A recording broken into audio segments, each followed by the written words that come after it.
महाभारत के युद्ध की प्रारंभिक तैयारी चल रही थी।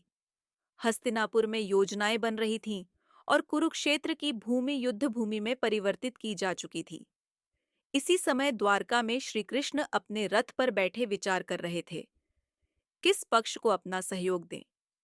वे जानते थे कि यह युद्ध केवल सिंहासन का नहीं, धर्म और अधर्म की अंतिम परीक्षा थी। उसी दिन इंद्रप्रस्थ के वनवास से लौटे पांडव भी चिंतित थे। युधिष्ठिर धर्मराज थे, पर युद्ध उनकी नियति बन चुका था।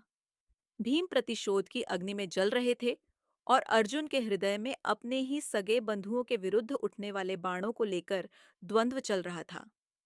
इसी द्वंद्व से मुक्ति दिलाने के लिए श्री कृष्ण अर्जुन के सारथी बनने को सहमत हुए। युद्ध से कुछ दिन पूर्व श्री कृष्ण हस्तिनापुर शांति प्रस्ताव लेकर पहुंचे। धृतराष्ट्र ने भी सभा बुलाई, जहां भीष्म, द्रोण, कर्ण, विदुर, दुर्योधन, शकुनी और सभी प्रमुख उपस्थित थे। कृष्ण ने कहा, यदि दुर्योधन 5 गांव दे दे तो युद्ध रुक सकता है। पांडव केवल सम्मान चाहते हैं, राज्य नहीं। सब स्तब्ध थे, परंतु दुर्योधन गरज उठा, सुई की नोक के बराबर भूमि भी नहीं दूंगा, युद्ध होगा। यह सुनते ही सभा की हवा बदल गई। भीष्म मौन थे, द्रोण विवश थे और कर्ण ने भी दुर्योधन का साथ दे दिया।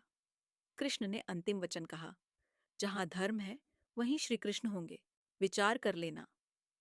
उसी क्षण विदुर उठे और श्री कृष्ण के चरणों में गिर पड़े। महाराज, अब विनाश निश्चित है।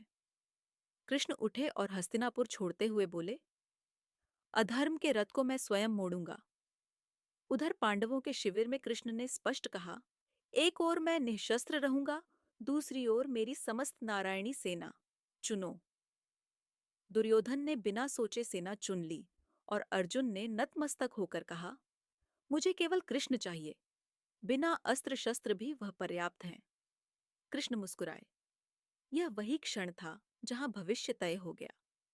कुरुक्षेत्र की धूल उठने से पहले ही धर्म और अधर्म की रेखा स्पष्ट हो चुकी थी।